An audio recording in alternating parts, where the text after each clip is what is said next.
ಸ್ಥಿತಿ ಇದ್ದವರಿಗೆ ಹೈಕಮಾಂಡ್ಗೆ ಗೌರವ ಕೊಡಲ್ಲ ಅನ್ನೋದ್ರ ಬಗ್ಗೆ ಏನ್ ಮಾತಾಡಕ್ಕಾಗತ್ತೆ? ಹೌದಲ್ವ?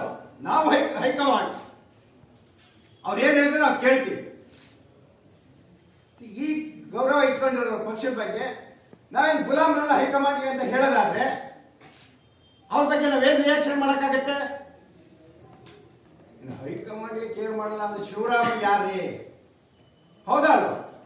ಅವ್ರ ಭಾವನೆ ಸರಿ ಇರ್ಬೋದು.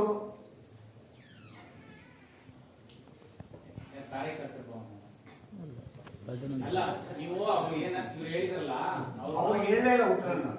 ನಾನು ನೆಕ್ಸ್ಟ್ ಮತ್ತೆ ನೀವು ಕ್ರಾಸ್ ಮಾಡ್ಬೇಕಾದ್ರೆ ಬುದ್ಧಿವಂತಿಕೆ ಮಾಡಬೇಡಿ. ನಾವು ಬುದ್ಧಿವಂತ ಇದ್ದೀವಿ, ಯಾರು ಗುಲಾಮರಲ್ಲ ಹೈಕಮಾಂಡ್ಗೆ ಅಂತಕ್ಕಂಥ ಹೇಳೋ ಮಾತಿನ ದಾಟಿ ಇದೆಯಲ್ಲ, ಅದು ಇನ್ನ ಬೇರೆ ಯಾರು ಲೆಕ್ಕಕ್ಕಿರ್ತಾರೆ? ನಾವು ಯಾರು ಲೆಕ್ಕಕ್ಕಿಲ್ಲ ಅವ್ರಿಗೆ.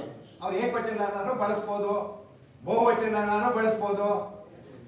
ಕಾರ್ಯಕರ್ತರಿಗೆ ಉತ್ತರ ಕೊಡ್ಬೇಕಾದ್ರೆ ರಾಜಕಾರಣಿಗಳ ಜವಾಬ್ದಾರಿ ಅಂತ ನಾನು ತಿಳ್ಕೊಂಡಿದ್ದೆ. ರಾಜಕೀಯದ ಉದ್ದಕ್ಕೂ ಕೂಡ ಈ ಪ್ರಜಾಪ್ರಭುತ್ವದ ವ್ಯವಸ್ಥೆಯಲ್ಲಿ ಒಬ್ಬ ನಾಯಕ ಅಂತಂದ್ರೆ ಅವನು is answerable to the people. Is it not? ಜನರಿಗೆ ಗೌರವ ಕೊಡೋದು, ಜನರಿಗೆ ಸ್ಪಂದಿಸ್ತಕ್ಕಂಥವ್ರು ನಾಯಕ. ಅಂತರಲ್ಲಿ ನಾವು ಗೌರವನೇ ಕೊಡೋದು ಅವ್ರು ಯಾರೇ? ಅವ್ರ ಮಾತೇನು ನಾನು ಕೇಳಬೇಕಾಗಿಲ್ಲ ಅಂತ ಅಂದ್ರೆ ನಾವೇನು ಉತ್ತರ ಮಾಡೋಕ್ಕಾಗಲ್ಲ.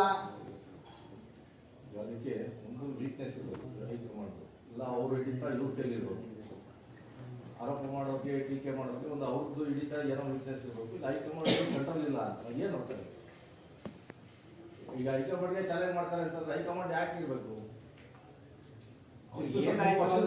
ಪಕ್ಷದಲ್ಲಿ ಶಿಸ್ತುದ ನೀತಿ ಎಲ್ಲಾ ಸಮಿತಿಗಳು ಇರ್ತವೆ. ಈಗಾಗಲೇ ಎಚ್ಚರಿಕೆ ಕೊಟ್ಟವ್ರೆ. ಆದ್ರೆ ಅವ್ರಿಗೆ ಏನಾಯ್ತು ಅಂದ್ರೆ ನಮ್ಮ ರಾಜ್ಯದವರೊಬ್ರು ACC ಅಧ್ಯಕ್ಷರಾಗಿದ್ದಾರೆ. ಯಾವಾಗಲೂ ಅವರು ಈ ರಾಜ್ಯದ ಮುಖಂಡಗಳನ್ನ ಸರಳವಾಗಿ ಸಜ್ಜನಿಕೆಯಿಂದ ನೋಡ್ತಕ್ಕಂಥ ಒಂದು ಭಾವನೆಯನ್ನ ಇಟ್ಕೊಂಡು ನಡ್ಕತಾರೆ. ನಾನು ನೋಡಿದೆ ಮಲ್ಲಿಕಾರ್ಜುನ್ ಖರ್ಗೆ ಅವರು ಎಷ್ಟೊಂದು ನಮಗೆ ಪೂಜ್ಯ ಭಾವನೆ ಇದೆ. ಅಂಥವ್ರೊಬ್ಬ ACC ಅಧ್ಯಕ್ಷ ಆಗಿದ್ದಾರೆ. ಇವತ್ತು ನಮ್ಮ ರಾಜ್ಯಕ್ಕೆ ಒಂದು ಒಳ್ಳೆ ಅವಕಾಶ ಸಿಕ್ಕಿದೆ. ನಾನಂತೂ ಅವ್ರ ಜೊತೆ ಕೂತು ಕೆಲಸ ಮಾಡ್ತಕ್ಕಂಥ ಅವಕಾಶ 4 ಸಾರಿ ಸಿಕ್ಕಿತ್ತು. ಅದರಲ್ಲೂ ಅವ್ರ ಪಕ್ಕದಲ್ಲಿ ವಿರೋಧ ಪಕ್ಷ ನಾಯಕರಾದಾಗ ಬಹಳ ಸರಳವಾಗಿ ಕೂತು ಕೆಲಸ ಮಾಡಿದ್ದಾರೆ. ನಾವು ಪಕ್ಕದಲ್ಲಿ ಕೂತಿದ್ದಾರೆ. ಅವರು ನಮ್ಮವ್ರ ಅಧ್ಯಕ್ಷರಾಗಿದ್ದಾರೆ ಅಂತ ಇಷ್ಟು ಸದೃಢವಾಗಿ ಮಾತಾಡೋದಾಗಿಬಿಟ್ರೆ ಏನಾಗುತ್ತೆ? ಗೌರವ ಕೊಡೋದು ಅಂತ ಇವರು ಮಲ್ಲಿಕಾರ್ಜುನ್ ಖರ್ಗೆ ಅಂತವರಿಗೆ ಗೌರವ ಕೊಡಲ್ಲ. ಇವರು ACC ಅಧ್ಯಕ್ಷರು, ಹೈಕಮಾಂಡ್. ಇದು ನಾವೆಲ್ಲ ಯಾವ ಲೆಕ್ಕ ಇವರಿಗೆ?